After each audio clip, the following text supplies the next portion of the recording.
Caskets are for dead people. Why would my father leave me a buried casket as a gift? Her father's last words haunted her like an echo she couldn't silence. She said, My mind will not stop racing till I find out why. Where did all this come from? I have no idea, but it's incredible. Whispers of secret tales.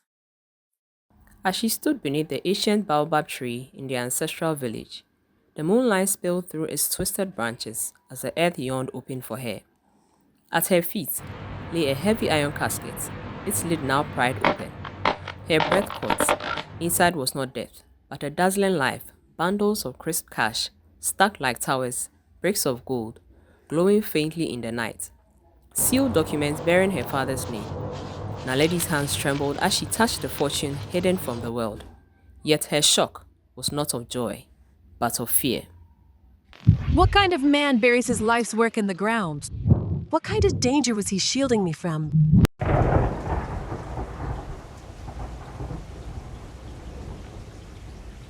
$1 billion casket.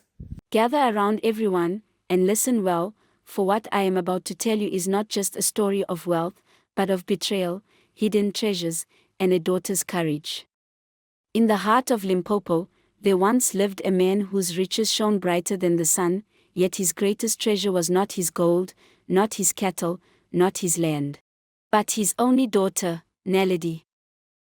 The man's name was Mkulu Temba Kumalu, a businessman, so powerful that even kings sought his advice. He owned mines, farmlands, and shipping businesses that reached across oceans. Yet, when people saw him walking with his daughter, Naledi, they knew his smile came not from money, but from love. Naledi grew up like a jewel protected in velvet. Her father taught her honesty, kindness, and wisdom, but he warned her of one thing. Money makes brothers turn into enemies, and sisters turn into snakes. Be watchful, my child. The beginning. Mkulu Temba Kumalu was not born into riches. He grew up in Limpopo with 5 siblings in a small crowded hut where food was scarce and every day was a struggle. As a teenager, while other boys dreamed, he Temba worked. He shined shoes at taxi ranks, pushed broken down trucks for coins, and carried loads at the markets to help his mother feed the family. When Nkulu Temba's father passed away, he left behind a small inheritance, some cattle, a patch of farmland, and a few coins saved from years of toil. It wasn't much, but to young Temba, it meant survival, a chance to help his mother and siblings. But greed knows no boundaries. His elder brother conspired with a local headsman, forging papers and twisting words until every cow and every coin was signed into their names. By the time the dust settled, Themba was left with nothing, not a goat, not a single coin from his father's sweat. Betrayed and empty-handed, Themba felt the sting of hunger more sharply than ever. He watched his siblings grow fat on the little his father had left, while he walked barefoot to the marketplace in search of scraps of work. It was in this season of loss that his father's old friend, a gold merchant named Mr. Dlamini, took notice of the boy's sharp mind and restless spirit. Seeing his hunger, not just for food, but for the future, Mr. Dlamini offered him an apprenticeship. Themba accepted without hesitation. He swept floors of the shop, polished nuggets of gold, carried heavy scales, and learned to bargain with miners. The betrayal by his own blood hardened him, but the apprenticeship gave him purpose. Themba vowed that the day was a good reminder that never would he let anyone steal his destiny. He learned the secrets of the trade. He was sharp, observant, and determined. Within years, he knew the business better than his master. With boldness and grit, he ventured out on his own. Slowly, then suddenly, his empire grew. First small stores, then gold stores, and finally, sprawling mines and shipping businesses that reached across oceans. It was during the climb that he met Naledi's mother, a woman of rare beauty and gentle spirit. A bold voice. It was the bustling gold market in Joburg that Mkulu first saw her. Unlike others who came only for the glitter and profit, she stood quietly by a stall, helping an old woman bargain fairly with a trader who was trying to cheat her. Nkulu watched as she leaned forward, her voice calm but firm. You cannot rob her just because she is old. Give her the proper price, or I will take my business elsewhere. The crowd gasped. Few dared to speak against merchants in public. Yet this young woman stood her ground without fear. The merchant, embarrassed, relented, and the old woman blessed her with trembling hands. Something stirred within Mkulu. Here was a woman whose beauty was undeniable, but it was her courage and fairness that shone brighter than any gold. Later he approached her, not with arrogance of a wealthy man, but with humility. They spoke for hours. He learned that her name was Tandiwe, that she valued honesty and above riches, and that she dreamed of building a family where love was stronger than greed. In her eyes, Mkulu saw a partner he had longed for, prayed for, a woman who would remind him of the values his own siblings had trampled: truth, loyalty, compassion. From that day, he pursued her, not with gifts of gold, but with gestures of sincerity, walking her home, protecting her from market swindlers, and listening to her dreams. Nkulu visited the family home of Tandiwe. He made his intentions known to her father. Her family was pleased that Nkulu had done well for himself in life. He assured her family that he would take good care of her. As in South African marriage custom, the lobolo dowry was paid and a grand wedding took place. Nkulu was very happy, yet his siblings turned their noses up in displeasure of Tandiwe. Still, he protected her with all his power. When they finally wed, Nkulu whispered to her, I built my empire with gold, but with you, I will build my legacy. Their love was fierce, but short-lived. She passed away a short while after giving birth to their only daughter, due to complications. On her deathbed, she gripped Tembe's hand and whispered, If anything happens to me, never forget to protect our daughter. Those words etched themselves into his soul, echoing in his memory every time he looked at Naledi. Naledi grew up into a mirror of her mother. Beautiful, intelligent, strong-willed. She excelled in school and later attended business school, preparing herself for the world she would one day inherit. But beneath beauty and brilliance stirred envy. Among those who watched her rise was her aunt, Zanele, who feared that the empire would slip from the siblings' hands into Naledi's. His sister Zanele, the most cunning of them all, plotted darkly, and so envy turned to poison and poison into a plan. Together with her brothers, Zanele began plotting to steal from Nkulu Tembe's empire, blind to the curse that greed brings upon the family. They whispered among themselves, Why should all this wealth go to one little girl? Some years later, Nkulu Temba became ill. Day by day, he grew weaker. Doctors were confused. Naledi wept by his bedside, not knowing an evil hand that poisoned her father's body was nearby. Her last message. On his final night, with breath shallow like the wind before a storm, Nkulu Temba called Naledi. He held her hand tightly as he laid on a hospital bed and whispered, My daughter, they think they have won, but listen carefully. Under the great baobab tree in Thohoyandao lies a casket. Inside it is the wealth I kept safe for you. Jabulani will guide you. Trust no one else. Remember, blood can betray you faster than a stranger. Be strong. Take back what is yours. And with those words, after a few hours that night, he closed his eyes forever, grieving and having a state of confusion. Naledi informed the family. The obvious suspects, pretending they were ready to support her during this tough time, got to the hospital to confirm the news. Jabulani, her father's right-hand man, never left Naledi's side. She told him what her father had said before he passed. He did not seem surprised. He only told her that when the time was right, he would lead the way. Days later, she paced the length of her father's study, her footsteps restless against the polished wooden floors. Her voice trembled as she muttered to herself, Caskets are for dead people. Why would my father leave me a buried casket as a gift?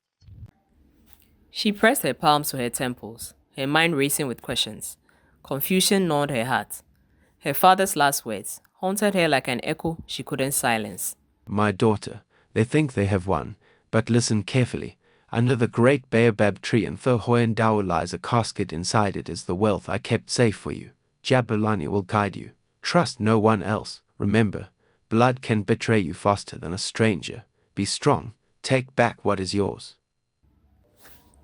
In the days to come, Naledi cried as mourners filled the compound, but her tears soon turned into fire when she discovered her uncles and aunties rushing to seize her father's companies, signing documents and even dividing his cars and houses. The Secret Journey. One moonless night, Naledi, guided by Jabulani, traveled to the ancestral village. The baobab tree loomed before them, its gnarled roots like ancient arms, guiding secrets buried deep within. They dug furiously until the spade struck iron. This is deeper than I thought. The casket, heavy as 10 oxen, emerged from the earth. With trembling hands, they forced it open. Inside, bricks of gold gleamed faintly in the moonlight. Stacks of dollars, towered in neat bundles, and documents bearing her father's name rustled like whispers of his presence. Naledi gasped. So this was what he protected all these years. Where did all this come from? This is a lot. How are we going to hide all this? We have to think fast. Naledi did not know that her father had taken billions of rands, converted them into gold and dollars, and placed them in a heavy iron casket, buried deep under the old baobab tree in the ancestral village of Tohoyando. Not like him. I'm hiding this for my daughter's future. Only his most trusted right-hand man, Mr. Jabulani, knew of these secrets. But Jabulani was practical. He called out to the driver waiting nearby. They packed all the cash and gold into the moving van boxes and closed them firmly. Together they lifted the fortune into the back of the black van. Naledi gave clear instructions. Head straight to the safe house. Do not stop, no matter who questions you. The driver nodded, pulling away into the shadows of the night, carrying with him her father's legacy. Just as relief washed over Naledi, footsteps crunched behind her. She spun around. From the darkness emerged Anzanelli, flanked by two uncles. Their eyes glittered with greed. Someone in the village had noticed 3 people under the old baobab tree and called Anzanelli about something suspicious. I can see them under the tree digging.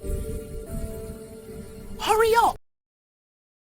Zanelli sneered. That wealth belongs to the family, not you. Did you think you could hide it from us, child? A struggle broke out. Hands grabbed, dirt flew, and in the chaos, the ground around the dark pit gave way. One uncle lunged for the casket, but found nothing. Naledi had already secured the items. Instead, the earth crumbled beneath her feet. Naledi cried out as she and Jabulani slipped, tumbling into the gaping pit. For a moment, silence fell. Shock flickered across her aunt's face. Then, coldly, Zanelli turned away. Leave them. The earth has claimed them. We'll take the rest another way. With that, the 3 fled into the darkness, abandoning them. Hours later, bruised and covered in soil, Naledi clawed her way out of the pit, assisted by Jabulani, who made his way out first. Her body ached, but her spirit burned fiercer than ever. They stumbled onto the road and found their way to the safe house, where the driver waited anxiously. In the shadows of that hidden place, Naledi vowed, They think I am gone. Let them believe it. When I rise again, I will not just take back my father's empire, I will destroy their lies once and for all. The old village house, hidden truths. Later, while renovating her father's old village home, while she was in hiding and healing, with the rest of the family in the city, oblivious of what was going on, workers discovered something under the floors, another small chest. Inside was a diary, Nkulu's diary, and a flash drive. Next to it was a note that read, Naledi, watch this alone. It revealed a truth Naledi never expected. Jabulani was not just her father's right-hand man. He was her elder half-brother. She said, He's my brother? Nkulu Themba had fathered him long ago, before Naledi was born, but had to keep it a secret because of disputes with her elders. She thought to herself, the man who sacrificed himself so much for her father, for her, was her brother all along. She said, No wonder he is so loyal. Another shocker on the drive was proof that the person who was after her father's life was closer than she thought. When Naledi pressed play and saw her aunt's treachery, her body shook with rage, but her resolve hardened. She said, Aunt Vanilla did it. She is responsible for Dad getting worse. The time for truth had come. Months earlier, Nkulu's suspicion. As Nkulu grew weaker, he could not shake the gnawing thought that something was wrong. His sister Zanele hovered at his bedside every evening, her face painted with false concern as she handed him his medicine. Yet his instincts, honed from years of surviving betrayal, told him not to trust her. After weeks of worsening health, he demanded further tests. The doctor furrowed his brow as he flipped through the results. Strange. Your blood shows traces of a chemical that worsens hypertension. But this isn't from the prescription I gave you. The truth cut deeper than the illness. His suspicions had been right all along, but he knew that if he accused Zanele outright, she would deny everything and twist the story. So with trembling hands, Kulu installed a small hidden camera in his bedroom, tucked neatly on the shelf, where she could never notice. Days later, the evidence was clear. A video recording of Zanele slyly removing his prescribed pills and replacing them with poison tablets. Betrayal captured frame by frame. Nkulu knew his time was running out. That night, he copied the video onto a small flash drive, sealed it in an envelope, and wrote across the front in his uneven, fading handwriting. Naledi, watch this alone. Let me hide this box quickly. He hid it inside a small chest beneath the floors of his village home, trusting that one day his daughter would find it and learn the truth. He knew it was too late and he would go soon. He gave instructions to Jamolani that after he passed, the old village house should be renovated. The takeover. With proof of ownership and a hidden wealth, Naledi returned to Johannesburg. The board of directors were summoned for an urgent meeting to discuss the future of the company. I must get back what is mine. Jabulani got a hint of this said meeting and informed Naledi. They prepared well and headed to the company on the same day. The boardroom buzzed with chatter. At the head of the table, in Nkulu Themba's leather chair, sat Aunt Zanele, her voice smooth with false authority. She leaned forward, addressing the board. As you all know, my niece Naledi is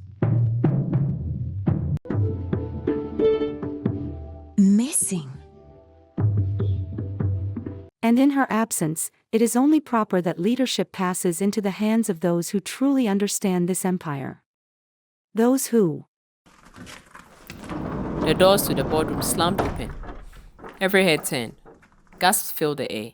There stood Naledi, alive, radiant, fierce, dressed in a striking red corporate suit that blazed against the polished wood from the room walking in. In one hand, she carried a heavy folder, the company lawyer and Jabulani by her side. In the other hand, a baseball bat rested casually against her shoulder, a silent warning of strength. Her eyes locked on her aunt. Her lips curved into a cool smile.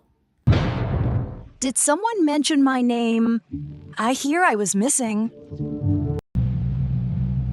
Well, here I am in flesh. Miss me?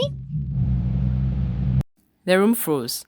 Some board members rose halfway from their seats in shock. Zanele's face drained of color. Naledi strode forward, heels striking the marble floor like drum beats of judgment. She stopped directly in front of Aunt Zanele, who still sat in her father's chair, clinging to a stolen crown. Naledi tilted her head, her voice calm but sharp as a blade. Aunt Zanele, I think you're in my seat. For a moment, the tense room held its breath. Zanele's hands trembled as she pushed herself up, the weight of the board's eyes pressing on her. She shuffled into the lesser chair, the side of the table, her authority dissolving like smoke. Naledi placed the folder on the table with a sharp slap.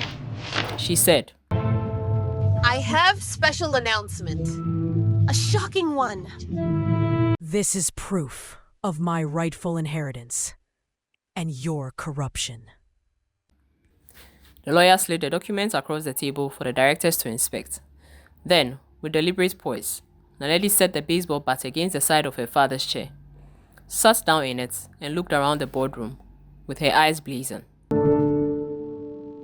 Now, shall we begin? The empire had a new leader, and the room knew it. The boardroom filled with tension as Naledi sat, her head held high. Her uncles and Anzanele sat smugly in a long mahogany table, whispering to one another. But Naledi carried more than documents that day. She carried the truth. She began by placing the flash drive into the projector. The room dimmed, and on the screen appeared the footage of her father had recorded. Gasps filled the air as Zanele's face appeared, caught in the act of swapping the medicine. The room went silent except for the sound of treachery playing on loop. Naledi's voice cut through the silence like a blade. This is the woman who pretended to care for my father. But instead poisoned him slowly to seize his wealth. This is the woman who sits among us claiming authority. Board members turned towards Zanele in disbelief, some recoiling as if she were venomous. Zanele stammered, her marks finally crumbling. But because she could speak, security guards stepped forward. Naledi had already alerted the police. In front of everyone, Zanele was led away in handcuffs, her cries echoing through the corridors of the empire she once schemed to control. Naledi then turned to the stand board. She laid out evidence of their corruption, signed her name with her father's bloodline authority, and sacked every last one of the corrupt family members from the company.